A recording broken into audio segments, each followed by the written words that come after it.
One of the things that's really important to me is that you understand how easy it is to build websites in Dreamweaver 8. One of the most daunting tasks is learning the interface. So the first thing we're going to do is build a very simple web page just to get over the fear of the different interface elements before we have to roll up our sleeves and look at them at a much closer level. So when you launch Dreamweaver for the first time, you're probably going to see either this screen or the screen right before it, which says, what type of a layout would you like to use? Either a coder layout or a designer layout. I use a designer layout because that's what I am by trade. Now, in this window that you see brought up, you're going to see some of the basic elements. Open a recent item, create new templated items or sample items, and then you have pre-built samples here that we can pick from. I'm going to go ahead and choose HTML for my Create New. And this is going to bring up the document window. Now, in this window, you're going to see a couple of things that are uniquely tied to this document. One, which is the title. Now, the title is, let me pull up a page here that's completed. Okay, so this is the graphic that, or the web page that we're going to be building. You can see here where it says gloss coming soon. That is the title. Okay, so we'll go up here and we'll put that in. And Gloss by Rockwell is just a fictitious glass company little demo website that we're putting together, just so you have an idea of how to put together a website for a client. All right, I'm going to go ahead and save my document, so I'm just choosing a Save As. And at this point, it is very important that I label or name this file correctly. Because this is the first page in my website, okay, I want this to be labeled index, I-N-D-E-X. Now, what's unique about the word index is on the server, when you go to, like say, digitaltutors.com, the server is going to find the first page that says index. And obviously, there can only be one page labeled index. So it's going to find that and then serve it to the user. So this is a very important page. A lot of my students say, you know, hey, I made my website, but I can't pull it up. First thing I always check for is, do they have an index page? All right, we'll hit save, and there we go. Now there's a couple of little panels tucked away here. Okay, these little panels are customizable, and I'll show you how to do that here in just a little while.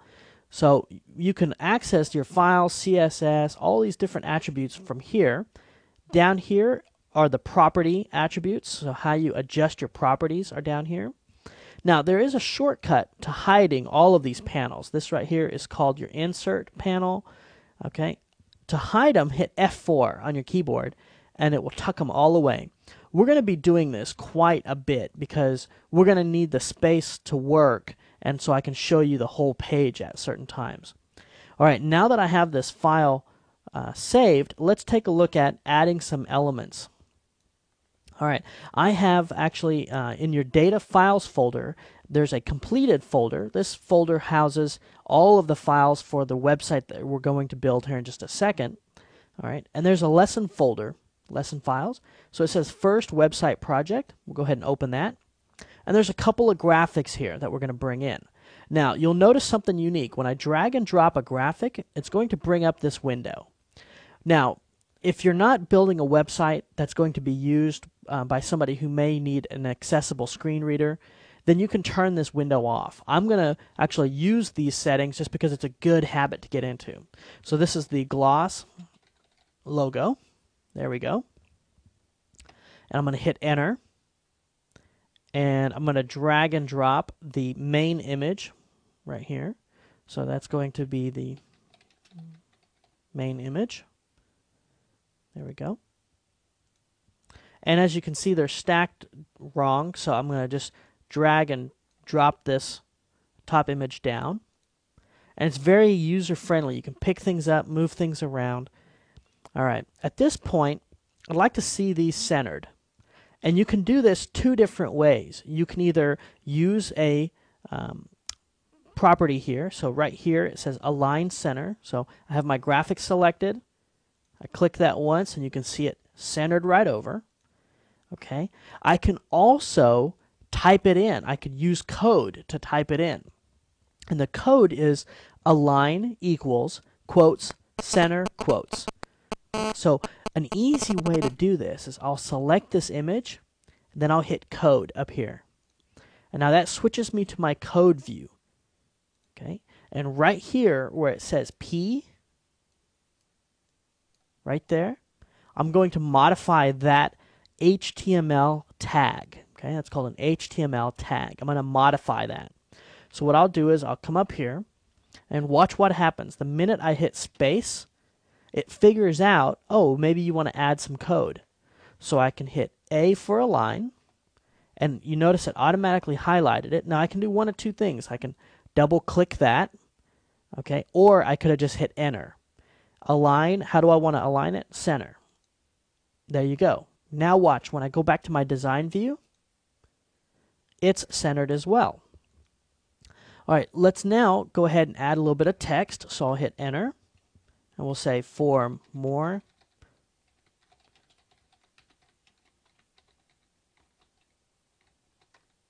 We'll just say contact sales. In sales, we're going to make an email link. All right. I don't really like this font, this default font. So let's work with that first. I've got all my text highlighted. I'm going to open up my properties panel here. And let's change our default font to Arial. Okay, a little bit nicer. We'll bold it. Okay, and I'm going to change this to a light gray.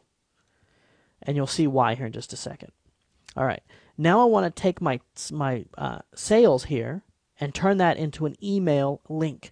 Well, right up here at the top is my insert panel, and it should say common. If it doesn't, drop that down and choose common.